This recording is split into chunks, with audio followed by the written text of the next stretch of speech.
Na aula dessa semana, nós vamos falar a respeito do curto reinado do rei Acasias e observar durante o seu reinado a origem da sua insensatez e a sua falta de conhecimento a respeito da autoridade divina sobre Israel. Fique conosco, vai começar mais uma aula de Escola Bíblica Dominical.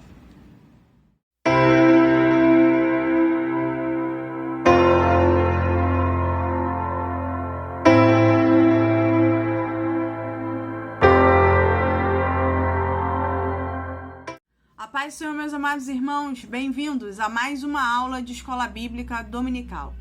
Hoje nós vamos estudar a lição de número 5, que tem por título O Reinado de Acasias.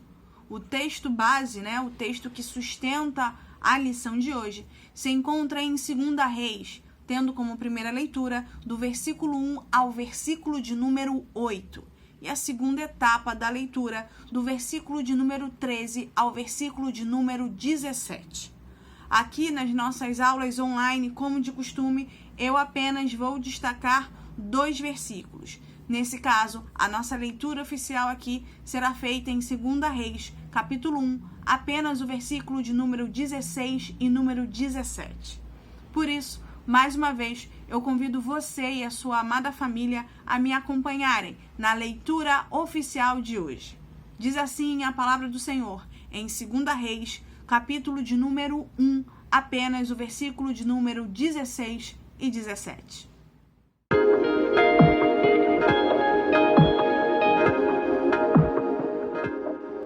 E disse-lhe, assim diz o Senhor: por que enviaste mensageiros a consultar a Baal-zebub, deus de Ecrom? Porventura, porque não há Deus em Israel para consultar a sua palavra? Portanto, desta cama que subiste, não descerás, mas certamente morrerás. Assim, pois, morreu conforme a palavra do Senhor que Elias falara, e Jorão começou a reinar no seu lugar, no ano 2º de Jeorão, filho de Josafá, rei de Judá, porquanto não tinha filho. Antes que a gente comece com a aula de hoje, propriamente dita, como de costume, eu preciso te dar alguns avisos antes que a gente vá para o desenvolvimento da aula em si, tá bom? Nessa aula, então, é mais necessário ainda, porque eu vou um pouquinho mais além daquilo que foi proposto, daquilo que foi objetivado pelo autor original da aula, tá certo? Então, preciso que você leve tudo que eu vou dizer aqui em muita consideração, tá bom? A primeira coisa é que se você está me assistindo com a revista aberta, que aliás é o adequado, é o correto para sua melhor aprendizagem, para você não se perder, você vai reparar que além de eu atingir o objetivo principal da aula, eu vou acrescentar, eu vou trazer à luz mais 2 outros objetivos, mais 2 outros aspectos da aula que precisam ser abordados e que precisam ser melhor aprofundados.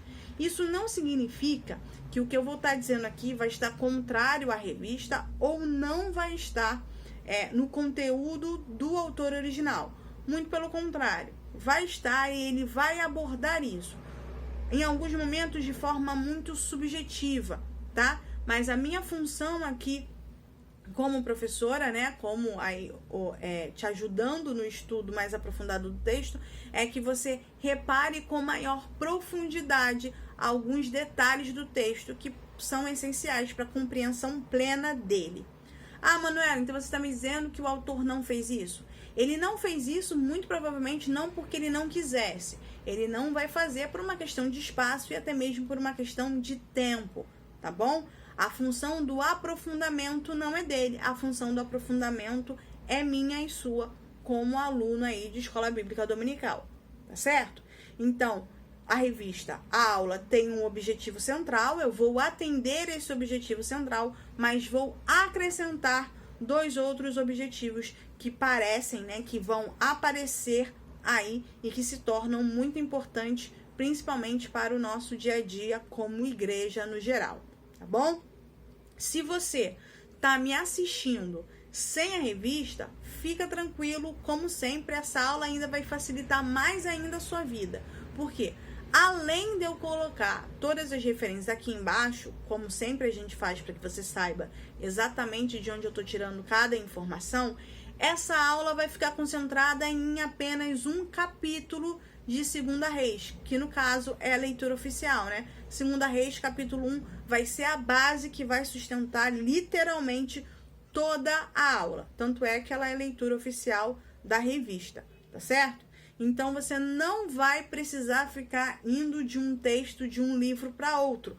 Um único capítulo vai ser o suficiente, já que o reinado de Acasias, como eu disse lá na chamada, é um reinado bem curto, tá? O que vai acontecer é que você precisa prestar atenção sempre aqui nas referências, porque os versículos aí vão tornar mais fácil, vão ser mais objetivos em cima do que eu tô falando, tá certo? A gente vai andar muito entre 1 Reis e 2 Reis, mas o que segura a aula mesmo é o 2 Reis, capítulo 1, de fato, tá certo?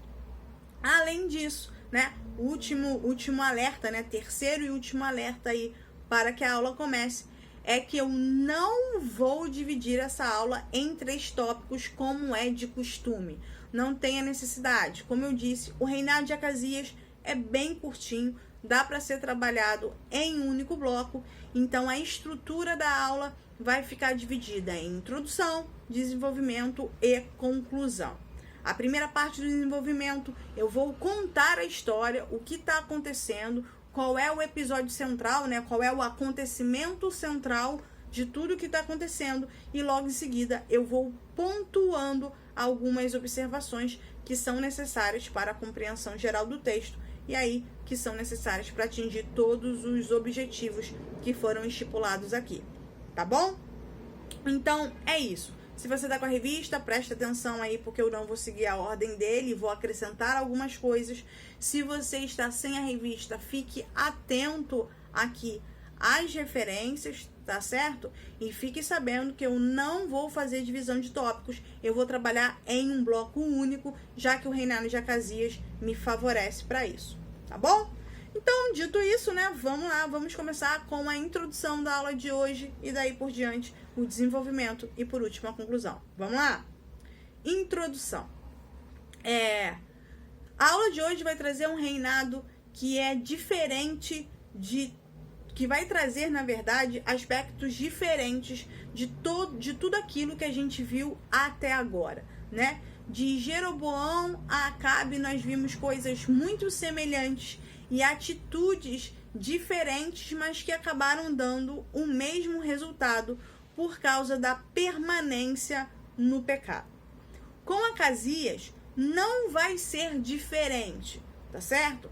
Ele vai permanecer numa condição de pecado, ele vai permanecer numa estrutura de pecado, mas ele vai tomar algumas atitudes diferenciadas que vão levar a ele a um resultado muito objetivo, né? Muito rápido, tá? E que também vai trazer algumas meditações a respeito de autoridade.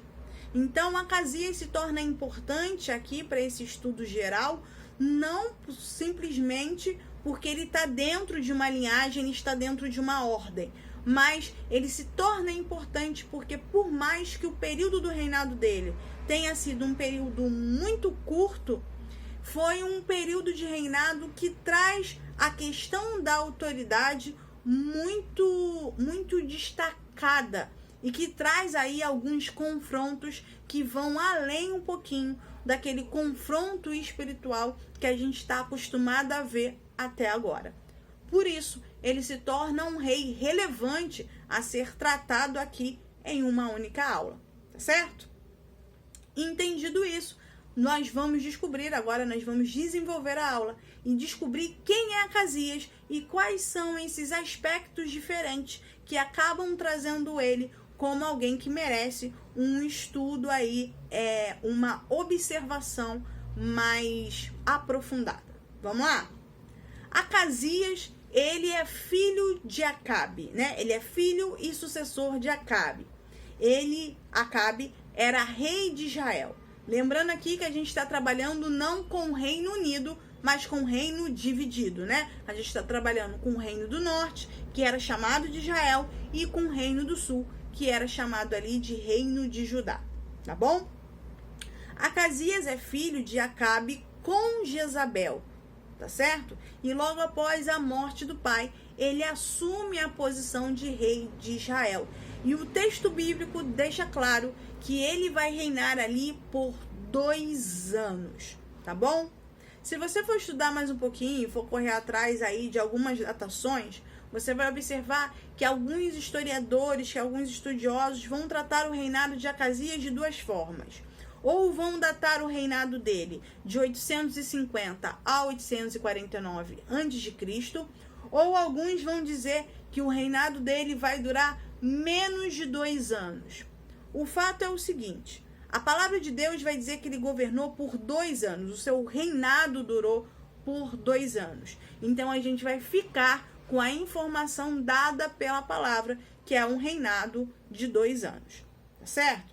Ah, Manuela, mas o que a gente faz com a informação dos outros? A informação dos outros se torna importante por uma questão de situação histórica, de pontuação histórica. Todavia, a palavra é bem clara quando diz que foram 2 anos de reinado, tá bom? O conflito deles é o conflito deles ali, a gente fica com aquilo que a palavra diz, tá certo? Então, Acasias, de todos os reis de Israel, né, de todos os reis do Reino do Norte, vai ser ali o rei que vai governar por um curto espaço de tempo. Quando eu digo governar por um curto espaço de tempo, eu estou falando de governo propriamente dito, tá? De governo estabelecido. De governo estabelecido, Acasias é um dos reis que vai governar por um curto espaço de tempo. Tudo bem? E Acasias, durante o seu reinado, ele vai ter muitas frustrações. Na verdade, o reinado de Acasias é baseado, né? Foi construído com muitos insucessos. Acasias não foi, politicamente falando, bem sucedido como alguns que o antecederam, acabaram se tornando a nível político, né? A gente vai ter aí alguns reis que vão conseguir contornar e se estabelecer politicamente, o que não acontece com Acasias. Acasias, quando assume logo a morte do pai, vai enfrentar ali uma revolta moabita.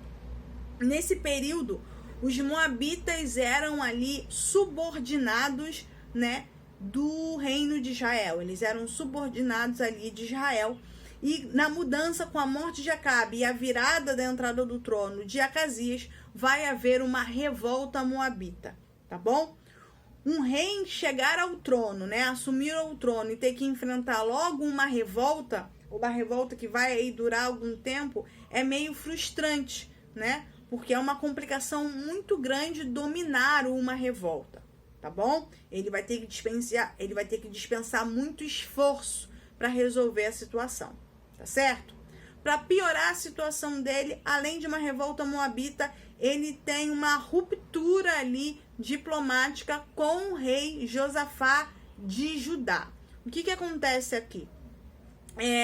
Josafá tinha uma relação muito favorável, né, muito diplomática com Acabe, ao ponto deles se ajudarem ali a nível comercial nos transportes marítimos, tá? Então era comum você ver Josafá auxiliando Acabe e Acabe auxiliando Josafá. Existia ali uma relação entre o rei do norte com o rei do sul a nível comercial, a nível político. Quando Acasias assume o trono, Josafá encontra um problema na hora do transporte de ouro ali com os seus barcos. Ele tem um problema sério ali com os seus barcos para transporte ali desses conteúdos. E Acasias, né, respeitando ali a aliança e querendo manter a aliança e a relação com o Reino do Sul, oferece ajuda a Josafá, oferece ajuda a Josafá, e Josafá recusa. Isso demonstra que Josafá não tinha confiança em Acasias. Isso demonstra ali que ele não tinha a mesma intenção de manter uma relação como ele tinha com o pai de Acasias, né? Ele não tinha a mesma intenção de continuar uma relação diplomática ali, ou comercial, melhor dizendo, com o Reino do Norte durante o governo de Acasias. Ele não via vantagem nisso, ele recusa o auxílio de Acasias, né? E Acasias aí tem uma frustração política muito grande, um insucesso de manter relações muito grande. Para piorar ainda mais a sua situação, ele sofre um grave acidente. Estudando mais a fundo, a gente vai reparar que a mobília, né, das casas palacianas, né, a mobília que era utilizada, a decoração que era utilizada, melhor dizendo, nas estruturas da casa da época para dividir espaços, né, ou até mesmo para decorar, muitas vezes era feita através de palafitas, ou seja, através daquelas madeirinhas para fazer divisão e fazer com que as plantinhas ficassem ali, né, muitas vezes por cima, penduradas, fazendo ali um paisagismo, tá? Então, durante esse período era comum você ter esse tipo de decoração e nas casas palacianas não era muito difícil de ver esse tipo de recurso para fazer separação de ambientes e até mesmo para fazer a decoração dos pátios. Então, Acasias, durante ali um passeio por um dos palácios, por uma das casas dele em Samaria, vai acabar, durante um trajeto, ele vai acabar tropeçando em uma dessas palafitas e vai acabar caindo da janela, tendo aí um grave ferimento por conta desse acidente. Esse acidente vai ser tão grave, mas tão grave, que ele vai parar aí na cama, né? Ele vai ficar acamado por causa desse ferimento. E como a gente sabe que nesse período não se tinha recursos médicos, né? Recursos de tratamento, como se tem hoje, esse ferimento vai deixá-lo ali imóvel, né? Vai deixá-lo ali restrito à cama durante um longo tempo. Isso para ele, como rei, num começo de governo, é muito prejudicial, porque os primeiros anos de governo de um rei, né, de um monarca, são anos primordiais, até mesmo para ele estabelecer o seu governo, para que ele pudesse estabelecer ali a sua ordem de governo, né, as suas políticas de fato. E isso, ele estar acamado, ele estar adoentado, o prejudicava nessa intenção, na intenção de se manter, de se estabelecer como governante de Israel. Então ele estava com sérios problemas políticos ali. Ele tinha uma revolta para resolver, uma revolta pendente para resolver. Ele tinha uma ruptura diplomática, né? Já que o Reino do Sul tinha descartado a sua ajuda, o impedindo de estabelecer relações mais estreitas, né? Relações mais fortalecidas com o Reino do Sul. E para piorar ainda mais a sua situação, ele se encontra acamado logo nos primeiros momentos do seu governo, tendo um ferimento tão grave que o impede de deslocamento. Isso para um rei nos primeiros anos é muito, muito complicado, é muito ruim. E é por causa desse ferimento que vai se estabelecer, que vai se construir todo o cenário que apresenta o confronto de Deus, né? A batalha de Deus, não só contra os deuses pagãos, mas também contra a desobediência do povo, tá? Então, quando Acasias se deita, esse é o estopim para todo o desenvolvimento da história e é o motivo que vai levar à consequência tão objetiva que Acasias vai sofrer. Então, o que acontece? Ele está deitado, ele está acamado, o governo dele está desestruturado por causa dessa montoeira de coisas que está acontecendo durante seu governo, e ele tem um último recurso. O recurso dele agora era buscar uma solução, buscar uma resposta ali espiritual. É normal que todo mundo que tem uma prática religiosa, quando se encontra em momentos difíceis, né, recorra à sua religião, recorra ali à sua prática religiosa. E com Acasias não vai ser diferente. Mas a escolha de Acasias para seguir é uma escolha que vai ser mal vista pelo Senhor. O que acontece? Acasias reúne mensageiros e pede que esses mensageiros se desloquem até Ecrom para consultar uma divindade, né, um deus pagão chamado Baal-zebub, tá? Baal-zebub está instalado ali, tem como cidade principal, né, a cidade de Ecrom. Então ele chama mensageiros da sua corte e fala: olha só, o deus que eu sirvo é Baal-zebub. Ele fica lá em Ecrom. Façam o seguinte para mim: se desloquem, vão até Ecrom e perguntem a ele se eu vou sair desse estado, se eu vou sair dessa cama, se eu vou sair dessa situação, ou que pelo menos ele me dê alguma orientação. E é isso que os mensageiros, né, cumprindo a ordem do rei, a determinação do rei, vai fazer. O problema é o seguinte: Israel, por mais que estivesse dividida, ainda era nação, e era nação de um Deus único, o Deus de Israel. Deus então envia um anjo a Elias, sabendo da intenção de Acasias.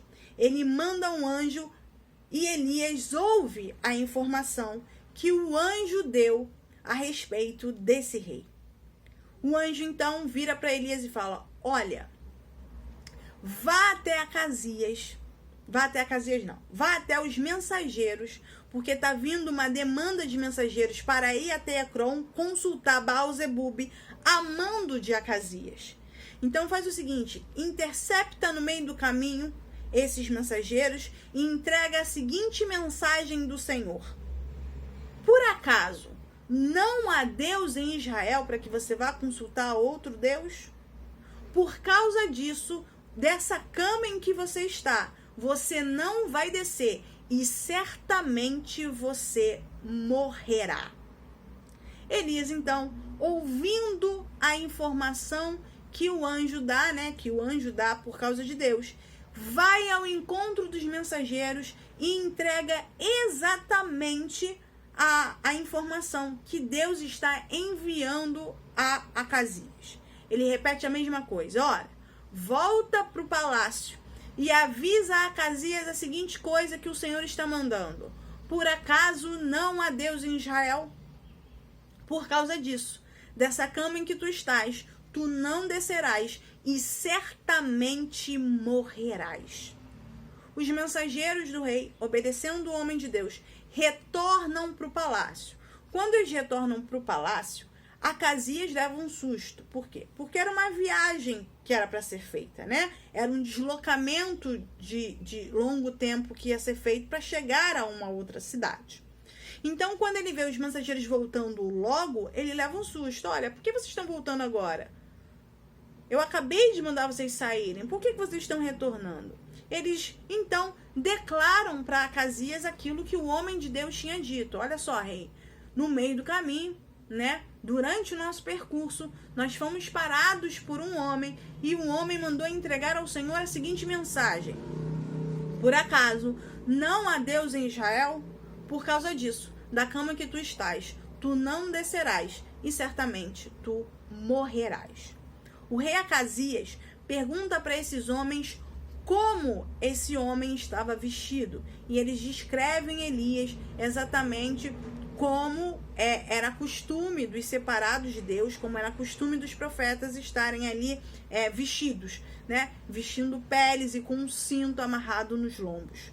Ele então identifica o homem de Deus como Elias, o tisbita. E agora ele se prepara então para, de alguma forma, consciente ou não, revidar e saber, né, qual era realmente essa informação.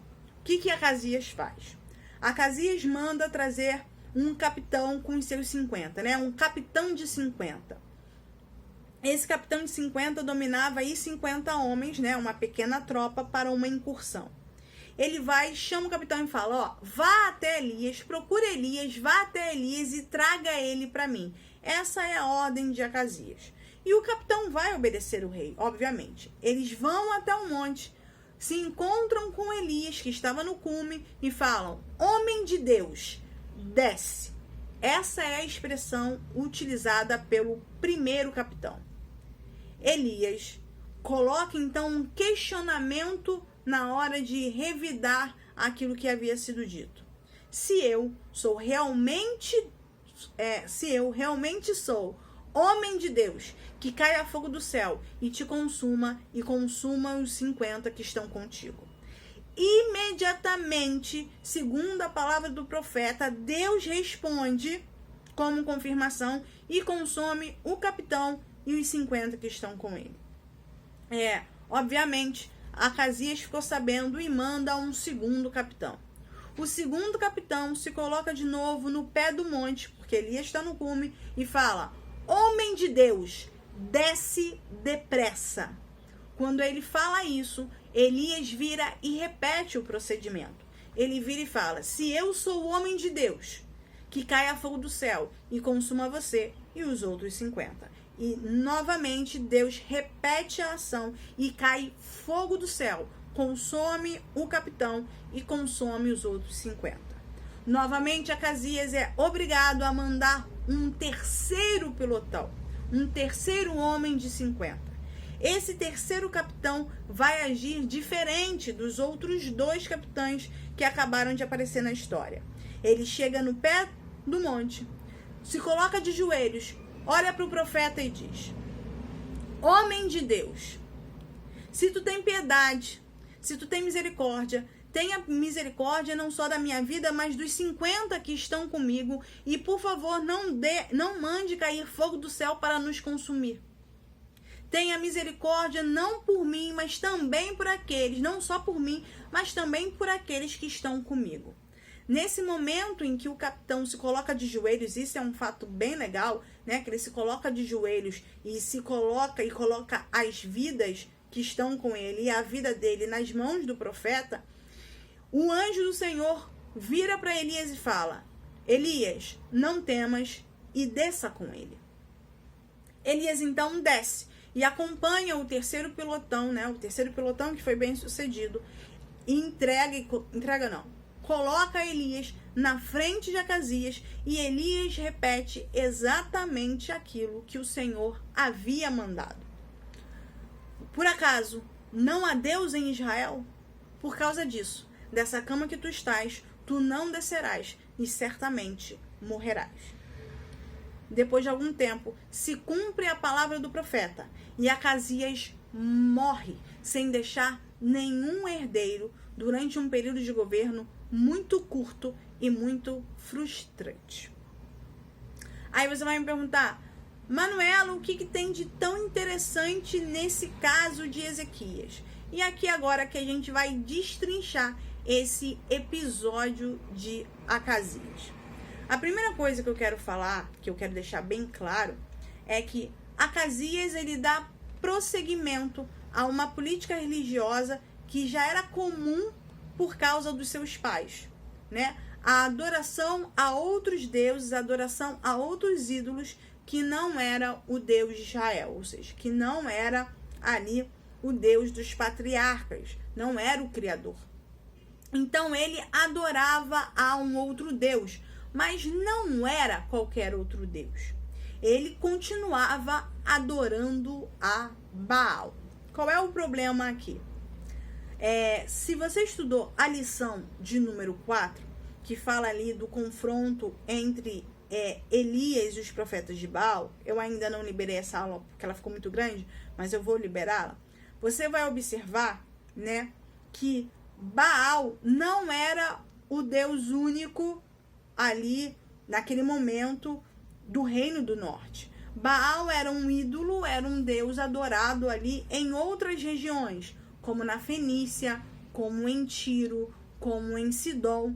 Então, nesses lugares, né, Baal vai ter várias atribuições vai ter vários nomes diferentes de acordo com um tipo de manifestação que ele se auto-intitulava. Então, o que acontece aqui?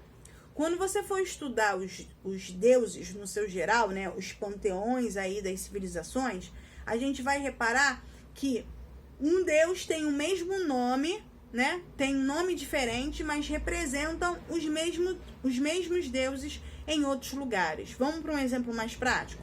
Por exemplo, você tem o Zeus grego, né, ou você tem a Diana grega, né? A Diana grega ou a Diana romana, né, que era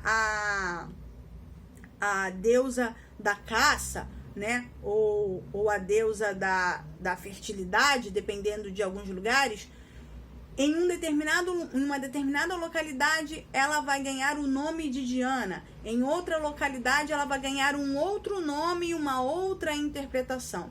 Isso era normal. O mesmo Deus, em lugares diferentes, terem outros poderes ou terem aí outros nomes para distingui-los aí entre regiões. É o que acontece com Zeus. Zeus vai ser chamado aí no mundo grego do deus do trovão, o deus do Olimpo, e vai ser tratado ali no panteão romano como Júpiter, o mais forte, tá certo?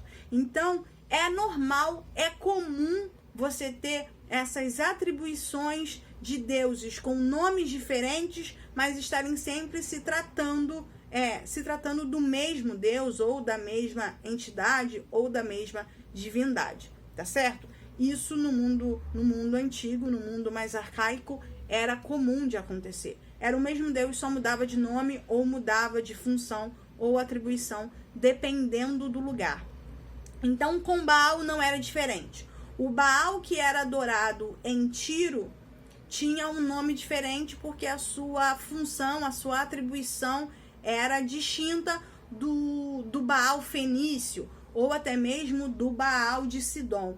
Então, Baal vai receber nomes diferentes, mas estamos falando do mesmo Deus. Ele só vai se apresentar de formas diferentes. Então, quando teve-se o conflito entre os profetas de Baal e Elias, o texto deixa bem claro que Elias dizimou, ou seja, Elias acabou com todos os profetas de Baal que estavam ali em Israel. Mas a adoração a Baal ainda não havia acabado. E o Baal que era adorado naquele tempo do reino de Acabe era um Baal que controlava a natureza. Diziam que ele tinha poder sobre a natureza. Se você voltar um pouquinho, você vai reparar, e na outra aula isso vai ser melhor explicado, você vai reparar que o Baal que era adorado em Israel era o Baal que controlava a natureza. É por isso que Elias começa o seu processo em Israel parando a chuva, ou seja, cessando a chuva. Deus faz isso para desmoralizar o falso Deus, faz isso para desmoralizar o falso Deus que estava imperando ali e, obviamente, desmoralizar Jezabel. Isso era muito comum. Era comum Deus fazer esse tipo de coisa para provar, de fato, quem era o verdadeiro Deus. Coisa que fica concreta no embate do Monte Carmelo. Aqui com Acasias não vai ser diferente. Acasias está adorando a Baal, mas um Baal agora que vai se apresentar de forma diferente.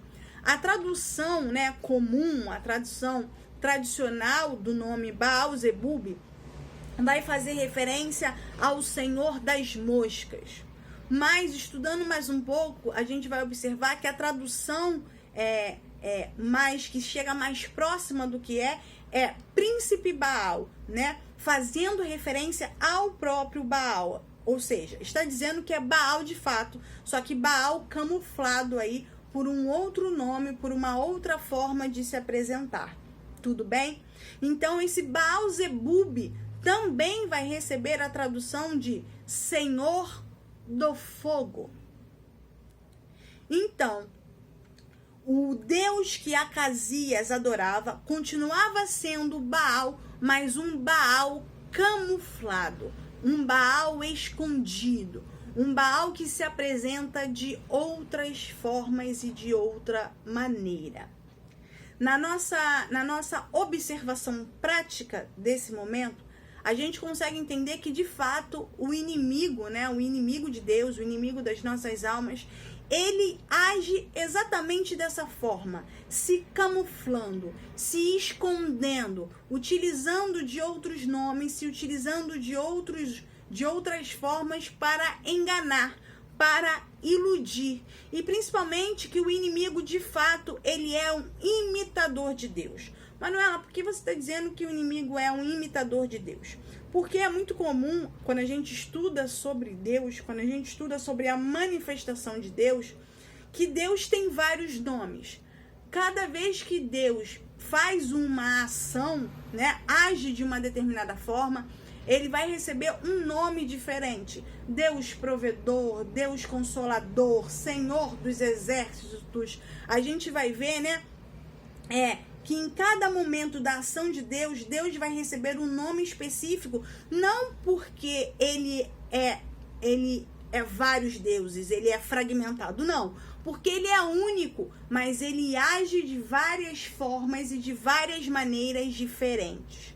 Satanás, de fato, ele é um enganador, ele é um imitador. Ele tenta iludir as pessoas, né? Ele tenta iludir ali os servos de Deus, utilizando aí uma imitação que é falsária, uma imitação que é enganadora, porque ele não tem domínio de nada. Ele diz que domina alguma coisa, mas o Deus soberano, o verdadeiro Deus que domina e está sobre todas as coisas, é o Deus de Abraão, de Isaac, de Jacó. É o Deus que deu o seu único filho para que nós tivéssemos a oportunidade de salvação espiritual.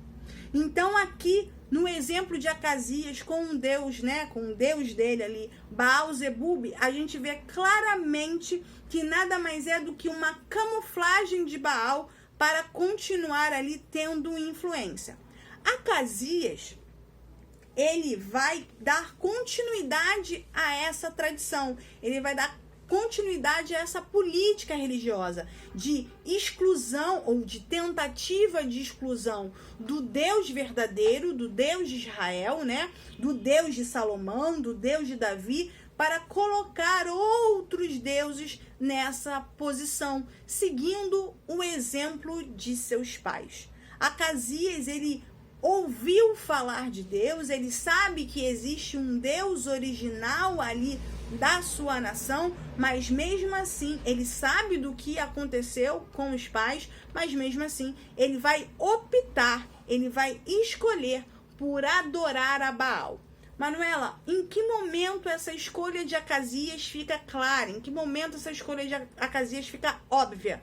No momento em que ele pega os mensageiros dele e manda consultar a Baal-zebub na cidade de Ecrom. Quando ele manda que isso acontecesse, ele deixa bem claro que ele acabou de fazer uma escolha. E a escolha que ele fez foi a escolha por um ídolo. Foi a escolha ali por dar continuidade à abominação dos seus pais. Deus então agora intervém e vai intervir com Acasias de forma muito objetiva. Eu acho que já ficou claro aqui que quando se trata de idolatria, Deus é muito taxativo, Deus é muito claro com a consequência desse pecado, né? Com a consequência aí dessa abominação diante dele. Então o que ele faz? Antes que os mensageiros, chegassem a Ecrom, Deus intervém no meio do caminho, ou seja, Deus não permite que Acasias nem consiga o seu intento, não consiga o seu objetivo, que era conseguir uma informação de Ecrom. Por que Deus intervém no meio do caminho? Deus intervém no meio do caminho através do profeta Elias, porque se Acasias fosse lá e conseguisse a informação, ele traria uma mensagem, né? Uma mensagem falsa, uma mensagem falsária daquele Deus, e o povo seguiria o rei. Esse é o problema de uma liderança contaminada. Esse é o problema de uma liderança apóstata. que acontece aqui? Um líder, ele é exemplo, ele sempre vai ser seguido. Então, toda atitude que um líder toma, tudo aquilo que um líder faz, ele vai ser seguido por aqueles que estão abaixo dele, por aqueles que ele governa. Eles vão seguir, eles vão proceder conforme o líder procede. Isso na história de Israel fica muito claro, fica muito, muito nítido que é assim que acontece. E fazia já um tempo, tem um espaço de tempo que Deus já havia se apresentado ao povo de novo, que Deus já havia dito lá, já tinha se apresentado como Deus, e o povo já tinha declarado, que só o Senhor era Deus no episódio do Monte Carmelo, né? Que deu aquela pausa ali da perseguição por causa da morte ali de Acabe, logo em seguida da morte ali de Jezabel. Deu uma parada porque não tinha mais profeta de Baal.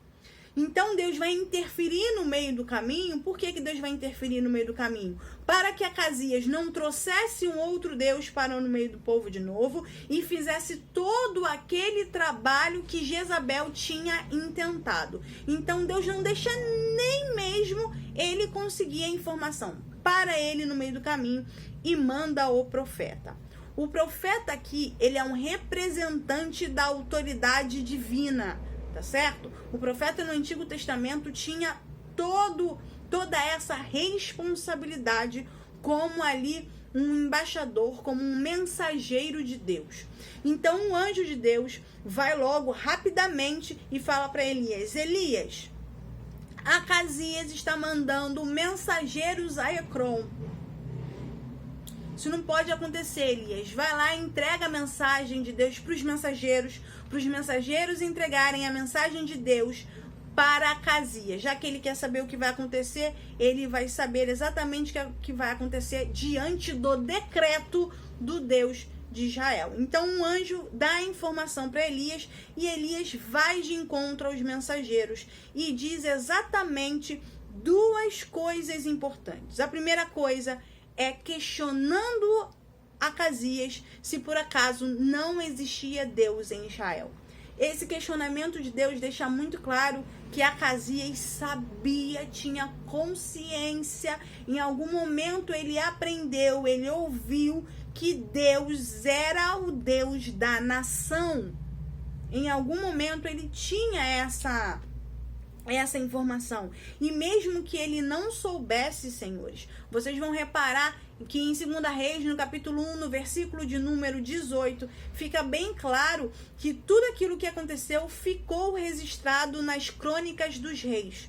É importante dizer isso aqui, que é muito comum naquele tempo que tudo aquilo que acontecia dentro de um palácio, que toda decisão que chamasse a atenção ali de um reinado, era registrado, era anotado, para que os reis que o sucedessem tivessem como consultar e saber que tipo de procedimento ele tinha que ter em determinadas situações, em determinadas ocasiões.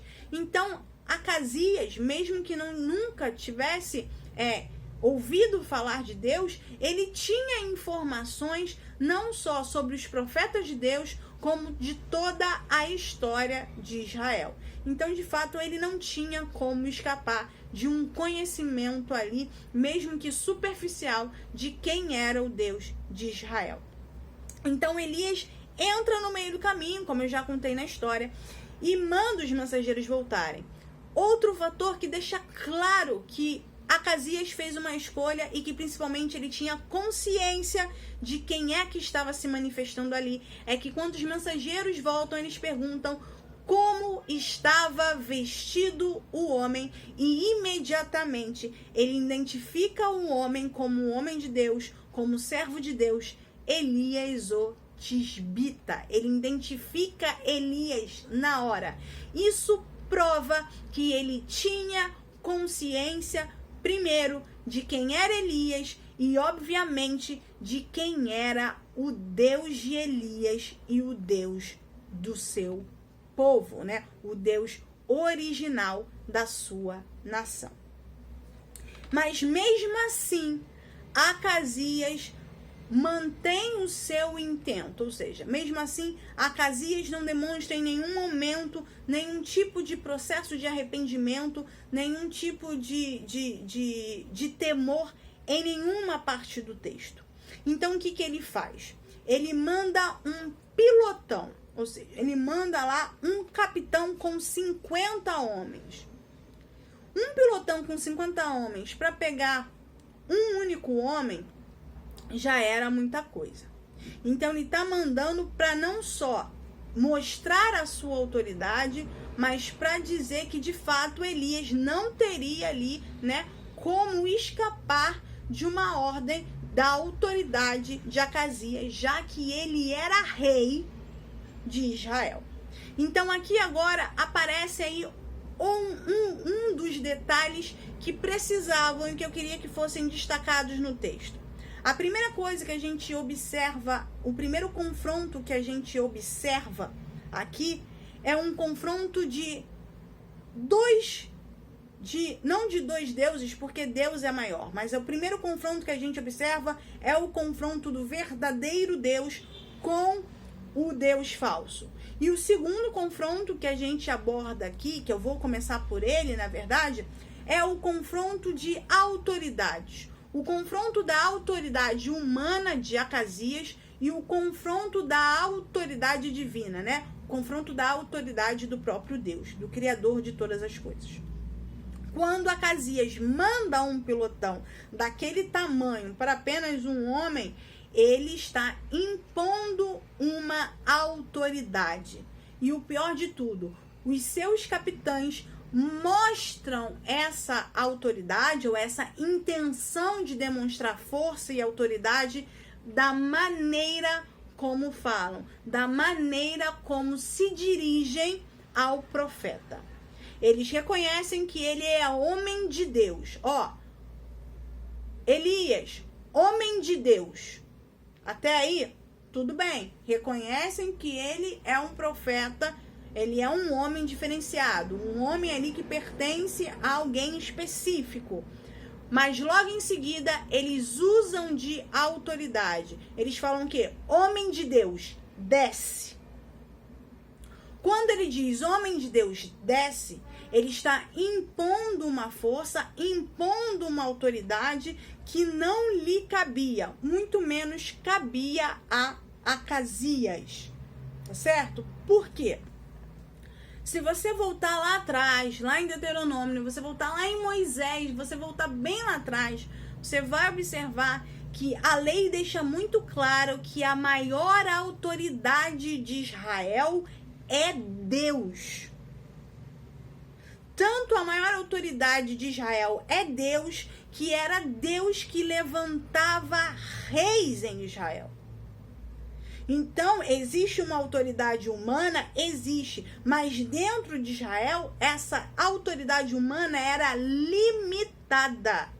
Porque se deixava muito claro que a maior autoridade, o maior poder, o verdadeiro determinador da nação era Deus. Por isso, no Antigo Testamento todinho, a gente vai ter sempre a presença de um profeta. Então, quando o primeiro capitão declarou que ele era homem de Deus, mas deu uma ordem, colocou ali que ele fizesse, na verdade, uma ação debaixo da ordem de Acasias, né? Quando ele diz, homem de Deus, desce, ele estava impondo a autoridade do rei. Rapidamente, Elias diz, se eu sou o homem de Deus, caia fogo do céu e consuma você e os 50 que estão contigo. Por que Elias faz isso? Porque Elias queria ali apresentar, né, impulsionado pelo Espírito Santo de Deus, duas coisas importantes. A primeira, deixar bem claro que ele estava sobre a autoridade de Deus. Quando ele diz, se eu sou homem de Deus, que caia fogo do céu e você e os 50 sejam consumidos. Ele estava deixando bem claro, Quem manda em mim, quem diz a ação que eu vou tomar, quem diz o deslocamento que eu vou fazer, não é Acasias, é Deus, porque ele é a autoridade máxima sobre Israel e sobre a minha vida.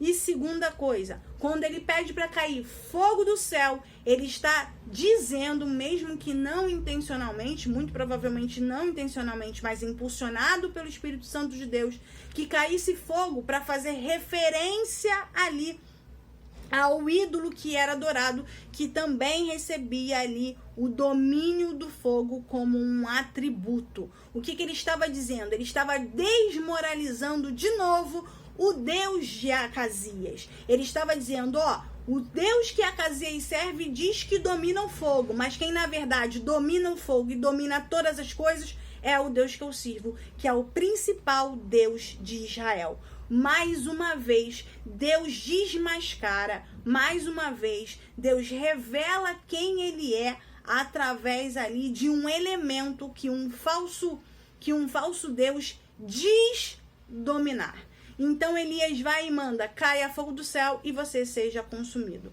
mostrando ali quem era ele na verdade, que era um homem de Deus e que estava sob a autoridade daquele que verdadeiramente tinha autoridade sobre Israel, que era o próprio Deus. O segundo capitão parece que não entendeu essa informação e vai de novo com mais 50 buscar Elias e diz as mesmas palavras, só que ele piora mais um pouquinho a situação dele. Ele diz, homem de Deus, desce depressa. Ou seja, ele intensifica a ordem. Ele intensifica o posicionamento de autoridade de Acasias. Porque ali, naquele momento, ele estava representando o rei. Então ele diz, homem de Deus, desce depressa. Mais uma vez, Elias repete o procedimento. E que procedimento é? Se eu sou homem de Deus, caia fogo do céu e consuma você e os 50 que estão contigo. Mais uma vez, Deus desmoraliza desmoraliza o Deus de Acasias por utilizar um elemento que esse Deus ditamente dominava, tá certo? E mostra de novo que o profeta não está sobre autoridade humana, mas está sobre autoridade divina, amando da autoridade maior e superior de Israel. Então aqui você observa que existe um confronto de autoridade. A autoridade humana querendo confrontar a autoridade divina. Entenda, querido, em qualquer situação, em qualquer momento da história, a autoridade divina é superior a qualquer autoridade. Ah, Manuela, mas Deus manda a gente respeitar autoridades. Deus manda a gente respeitar leis. Deus manda a gente respeitar autoridades porque foram constituídas por ele. Mas a partir do momento em que essas autoridades decidem confrontar a autoridade de Deus, elas perdem a sua legalidade, elas perdem a sua autorização, né? Elas perdem um pouco de autoridade que elas tinham, porque a maior autoridade é de Deus. Então, esse aspecto do confronto ali de autoridades, nesse momento da saída dos capitães ao encontro de Elias, fica muito claro. Acasias queria dizer que ele era o rei, portanto, Elias tinha que obedecê-lo. Já Deus deixava muito claro que ele era o Deus de Israel, ele ainda dominava sobre Israel e que o seu servo estava não sobre uma autoridade humana, mas sobre uma autoridade superior, que era a autoridade de Deus. O terceiro capitão já foi mais esperto. O terceiro capitão compreendeu a informação. Então, o que o capitão faz? ele entendeu que Acasias, nessa situação, não era autoridade. A autoridade ali era Deus, na pessoa ali, né, representado ali pelo profeta. Então, o que ele faz? Assim que ele chega no cume, ele dobra o joelho. Quando ele dobra o joelho, ele está em posição de rendição. Ele está em posição de inferioridade. Ele está dizendo, olha só, homem de Deus, se você tem piedade, se você tem misericórdia, eu bem sei que tu és servo de Deus. Então, olha só, se você tem piedade, se você tem misericórdia, exerce ela sobre a minha vida e sobre aqueles que estão comigo e não faça o mesmo que você fez com os outros. Ó, eu entendi a informação, eu entendi que quem está ditando a regra aqui não é Acasias, quem está ditando a regra aqui é Deus, quem está prevalecendo é Deus. Então, por gentileza, ele não vai usar esse termo, obviamente, mas é o que ele está querendo dizer. Me acompanha, eu não vou fazer nada de mal com você. Eu entendi que a autoridade é divina e que você é o representante dessa autoridade, então eu não vou fazer nada com você. Automaticamente, o anjo do Senhor vem até Elias e diz, Elias, não temas, desce e o acompanha. A revista vai fazer essa salientação a respeito da coragem de Elias. Por quê? Porque uma das abordagens, quando o anjo fala não temas, e uma das abordagens, né, que é tratado nesse momento, desse recorte do episódio, é que Elias demonstrava aquela característica humana do medo, aquela característica humana ali do receio. E de fato, essa característica pode ter aparecido nesse episódio, porque existe aquele temor, né? Existe aquele temor do estou confrontando um rei, estou enfrentando uma autoridade humana. Mas Elias demonstra esse temor, demonstra essa humanidade, esse traço da humanidade, mas ele não deixa de ser corajoso e de cumprir aquilo que Deus tinha determinado, de cumprir aquilo que Deus estava ordenando, porque a confiança de Elias estava em Deus. A confiança de Elias estava sobre aquele que tinha mandado a mensagem e mandado o decreto. De verdade, né, de fato, Elias foi corajoso nessa situação, porque ele não estava novamente combatendo profetas, ele estava ali agora combatendo uma autoridade, ou pelo menos alguém que tinha a pretensão de demonstrar alguma autoridade naquele momento, tá certo? Elias então desce, e quando ele desce, ele entrega de novo as mesmas coisas, né? Ele entrega que Acasias não desceria da cama, ou seja, não seria livre daquele ferimento, e que aquele ferimento lhe levaria à morte, tá?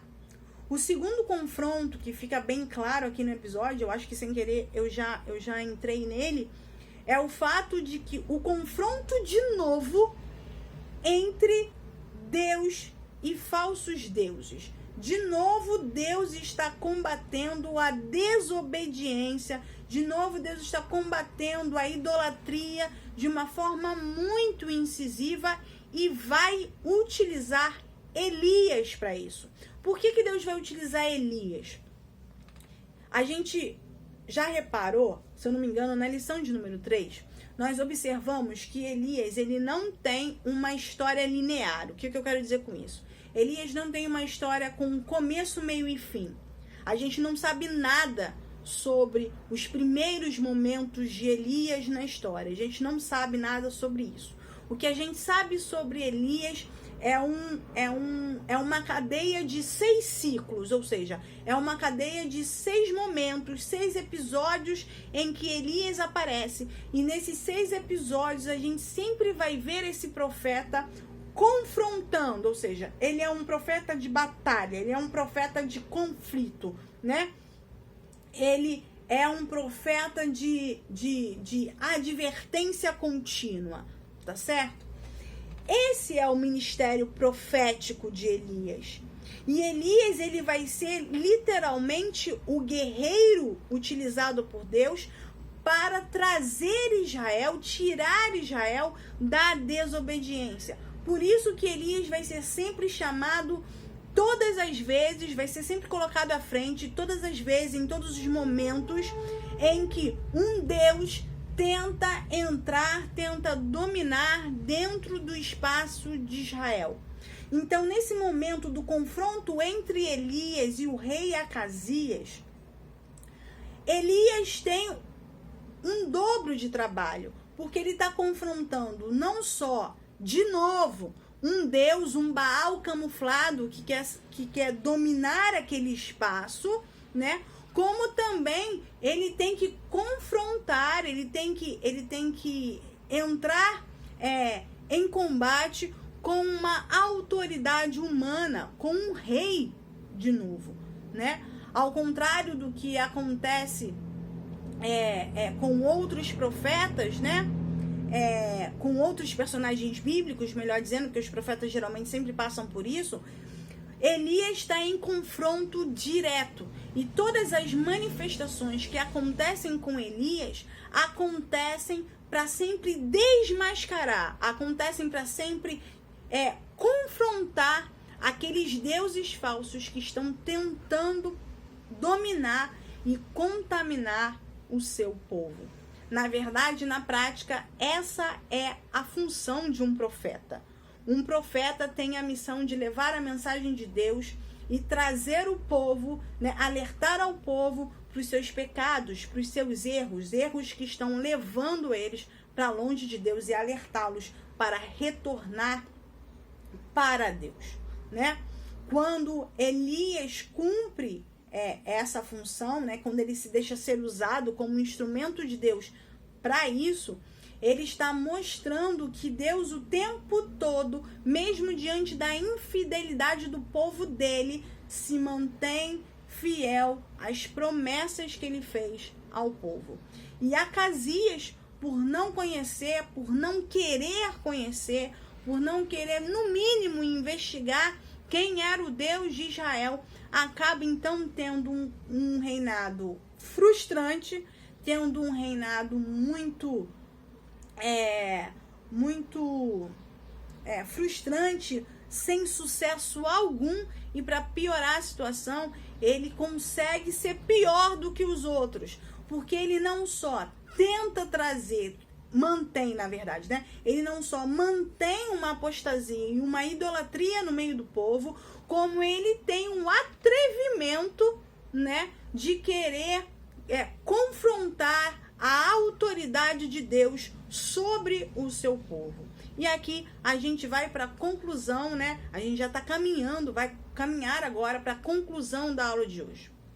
O episódio de Acasias, mesmo sendo um episódio bem curto, né, de duração de governo muito ínfimo, a gente vai reparar que ele traz algumas verdades a respeito de Deus e a respeito de como nós temos que tomar cuidado. O pecado de Acasias era uma iniquidade recorrente. Era algo que tinha se transformado, né? Tinha se transformado numa capa, numa crosta de insensibilidade àquilo que Deus apresentava, a forma como Deus se apresentava tão grande, que ele já não tinha condições de retornar. E essa condição de retornar ou não estava estabelecida na sua decisão. Acasias tomou a decisão de procurar outros deuses. Acasias tomou a decisão de continuar esta prática. Então a gente observa que o pecado recorrente, né, o pecado que virou uma rotina na vida, cauteriza o coração do homem. O pecado é tão terrível que ele cauteriza, ou seja, que ele torna o homem insensível à vontade de Deus, torna o homem insensível ao amor e àquilo que Deus tem de fato, aquilo que Deus prometeu de fato e deseja de fato para o homem. Acasias é um exemplo muito específico do que a cauterização, do que um pecado, do que uma iniquidade recorrente é capaz de fazer com um homem a um nível extremo. O homem, ele perde completamente a noção, ele se torna um louco quando ele é cauterizado pelo pecado, ao ponto de tentar confrontar a autoridade de Deus. E isso precisa ser muito observado. Isso precisa ser tratado com muita cautela. Todo pecado cometido, ele tem que gerar em nós arrependimento. Ele tem que gerar em nós um retrocesso para que nós possamos voltarmos para Deus. Para que nós possamos manter uma sensibilidade à voz do Espírito, uma sensibilidade à voz de Deus, à advertência de Deus, para que nós não venhamos nos perder a tal ponto que não tenha mais volta, a tal ponto de sermos cegados aí pelas armadilhas, pelas camuflagens de Satanás. Isso é muito interessante de ser observado em Acasias. Você vê que Deus não deu nem tempo dele para nada. Deus simplesmente foi lá e determinou que Acasias morreria, porque ele estava literalmente jogando Deus de lado. Ele estava excluindo Deus ali do meio do seu povo ali, sem nenhum pudor, né? A segunda coisa que a gente observa aqui, de novo, entre o episódio de Elias e Acasias, como é necessário a gente ter a necessidade acentuada, né? E termos aí uma intimidade com Deus com profundidade. Termos a necessidade de termos intimidade aprofundada com Deus, né? Ficou uma redundância aqui, mas faz sentido. A gente precisa buscar essa necessidade de ter a necessidade de uma busca mais íntima, de uma compreensão mais íntima, de um relacionamento mais íntimo com Deus. Elias pôde cumprir a sua tarefa, Elias pôde cumprir a sua missão, por quê? Porque ele estava íntimo de Deus, ele estava atento à voz de Deus, ele estava em comunhão plena com Deus, ao ponto de, mesmo ele sentindo temor humano, que é normal, ele ter coragem o suficiente de assumir a Deus e de fazer conforme Deus havia determinado. A intimidade entre Elias e Deus era tão grande, era tão profunda, que Elias vai manifestar, ele vai mover ali a manifestação de Deus de forma imediata. E a terceira e última coisa que leva a gente ali a pensar, que leva a gente a entender, e aqui já concluindo, é que nós precisamos entender que mesmo a gente tendo alguma autoridade sobre alguma coisa, mesmo a gente tendo autoridade sobre algum departamento, sobre alguma igreja, sobre alguma situação das nossas vidas, a autoridade maior é a autoridade de Deus. O fator determinante na vida do homem é a vontade de Deus. O episódio de Acasias foi um episódio curto, um episódio que muita gente passa batido, mas é um episódio que demonstra algumas lições que na nossa vida, no cotidiano da nossa vida como igreja, é necessário ser levada ali em consideração. Então, cuidado com a cauterização do pecado e com a permanência no pecado. Vai te levar à morte. Vai te levar à morte física e também à morte espiritual. Segunda coisa, busque a necessidade de ter a necessidade de um relacionamento íntimo com Deus. De ter um relacionamento profundo com Deus. É Ele que vai te dar coragem, que vai te sustentar naquilo que Ele determinou, dentro do projeto que Ele determinou na sua vida. Uma vida de verdade, uma vida onde a autoridade de Deus é suprema, tá certo? E terceira coisa, cuidado com os confrontos de autoridade. Respeite as autoridades, respeite quem foi colocado como autoridade. E se você é uma autoridade, cuidado, porque você não é a autoridade suprema. A autoridade suprema é a autoridade divina. Amém? Espero que você tenha compreendido a aula de hoje. Caso eu tenha falado alguma coisa aqui que tenha engasgado, eu já peço perdão. Se você tiver alguma dúvida a respeito desse tema, por favor, deixe a sua pergunta nos comentários aqui embaixo, que eu vou ter o maior prazer aí em te responder. Caso você seja da nossa igreja, aqui fica o aviso. Domingo que vem, né? Domingo aí no caso, dia 8/8, Dia dos Pais, não haverá aula de escola bíblica dominical presencial, tá? Por causa do Dia dos Pais, nós vamos suspender a aula presencial, tendo somente a aula no domingo, às 9 horas da manhã, aqui na modalidade online. Amém? Caso você deseje nos visitar, o endereço da nossa igreja, da nossa sede, está aqui embaixo, para que você possa se sentir aí convidado em estar nos acompanhando em um dos nossos cultos ou em uma das nossas atividades. Eu fico por aqui, desejo para você uma excelente semana e até a nossa próxima aula de Escola Bíblica Dominical. Tchau!